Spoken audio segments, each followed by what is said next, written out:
Hello बच्चों, doctor Rama Singh के YouTube channel Sanskrit ज्ञान धारा में आप सभी का स्वागत है। तो बच्चों, पिछले एपिसोड में आपने संज्ञा के 5 भेद पढ़े थे। कौन कौन से भेद पढ़े थे? व्यक्तिवाचक संज्ञा, जातिवाचक संज्ञा, समूहवाचक संज्ञा, भाववाचक संज्ञा और द्रव्यवाचक संज्ञा। तो बच्चों, व्यक्तिवाचक संज्ञा किसे कहते हैं, आइए जानते हैं। व्यक्तिवाचक संज्ञा उसे कहते हैं जिस संज्ञा शब्द से एक ही व्यक्ति, वस्तु, स्थान के नाम का बोध होता है, उसे हम व्यक्तिवाचक संज्ञा कहते हैं। व्यक्तिवाचक संज्ञा किसे कहते हैं? जिस संज्ञा शब्द से एक ही व्यक्ति, वस्तु, स्थान के नाम का बोध होता है, उसे व्यक्तिवाचक संज्ञा कहते हैं। व्यक्तिवाचक संज्ञा विशेष का बोध कराती है बच्चों, सामान्य का नहीं। व्यक्तिवाचक संज्ञा में विशेष का बोध होता है, सामान्य का नहीं। जैसे राम एक साधारण व्यक्ति नहीं है, विशेष व्यक्ति है, इसलिए ये व्यक्तिवाचक संज्ञा में आएगा। इसी तरह कृष्ण एक विशेष व्यक्ति है, साधारण मनुष्य नहीं है, इसलिए ये व्यक्तिवाचक संज्ञा में आएगा। उसी तरह रामायण एक पुस्तक है। पुस्तकें तो बच्चों बहुत पढ़ी होंगी, लेकिन रामायण जो है एक विशेष प्रकार की पुस्तक है, इसलिए हम इसे व्यक्तिवाचक संज्ञा में रखेंगे। फिर महीनों के नाम, दिनों के नाम, दिशाओं के नाम, ये सब बच्चों व्यक्तिवाचक संज्ञा के अंतर्गत आते हैं। इसी तरह रमेशः पठति, जैसे रमेश पढ़ता है, ठीक। अब रमेशः पठति, अब रमेशः पठति में कौन पढ़ता है बच्चों? अब इसमें संबोधित होता है रमेश पढ़ता है, ऐसा नहीं कि कोई और पढ़ता हो, व्यक्ति विशेष पढ़ रहा। कौन पढ़ रहा है?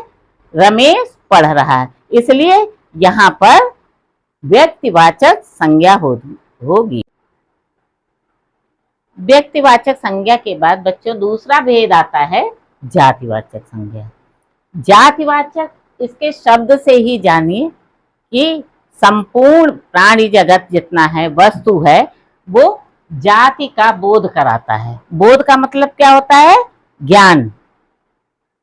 तो जातिवाचक संज्ञा में व्यक्ति, वस्तु, स्थान आदि की जाति का बोध होता है। जैसे पक्षी है, पक्षी तो बहुत है? अगर हम इसमें पक्षी में ये बता दें कि ये मोर है, ये कोयल है, तो बच्चों ये व्यक्ति विशेष में आ जाएगा, व्यक्तिवाचक संज्ञा में आ जाता है। लेकिन पक्षी में तो सारे पक्षी आ जाएंगे, पूरे के पूरे पक्षी आ जाएंगे, तो क्या ये पक्षी जाति का बोध हमें कराता है। इसी तरह स्त्री है, स्त्री में संपूर्ण स्त्रियों का हमें ज्ञान होता है, लेकिन यही कहीं नाम लग जाए तो वो आपका व्यक्तिवाचक संज्ञा में आ जाएगा। स्त्री में कोई भी प्रकार की महिला हो, वो स्त्री जाति में आएगी। इसी तरह पुरुष है, पुरुष जाति का बोध होता है। इसी तरह मानव जितने मनुष्य हैं वो मनुष्य जाति में आते हैं। अलग अलग नाम का व्यक्ति अगर होगा, उसके नाम की संज्ञा होगी तो वो व्यक्तिवाचक में आएगा, अगर नाम की उसके संज्ञा नहीं होती तो वो जातिवाचक संज्ञा में आएगा। इसी तरह आप और समझिए, पुस्तक है, पुस्तक में हर प्रकार की पुस्तक आपके आएगी। अगर पुस्तक में कोई विशेष पुस्तक का नाम है तो उसका वो व्यक्तिवाचक संज्ञा में आ जाएगा।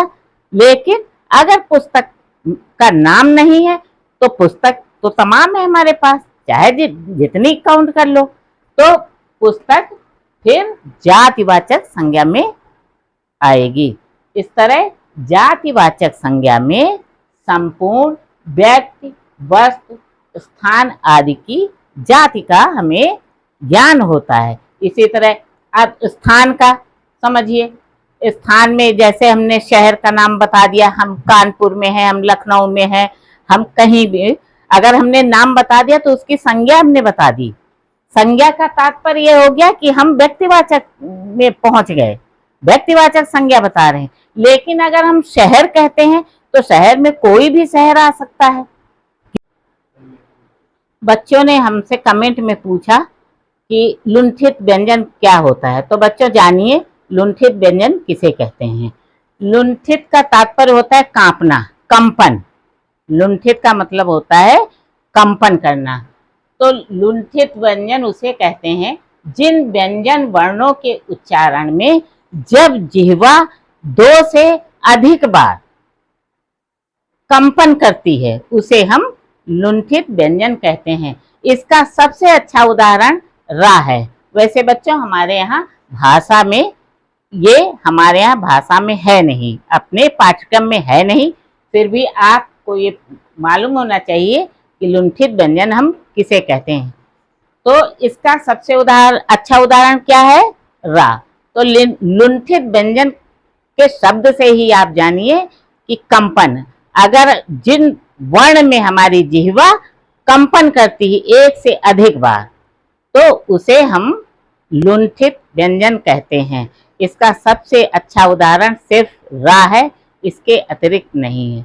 आपको ये वीडियो बच्चों अच्छी लगी हो तो आप लाइक, शेयर और सब्सक्राइब करना और बेल आइकन जरूर बच्चों दबाना, जिससे हमारे आगे आने वाली वीडियो का पता चल जाए। Thank you.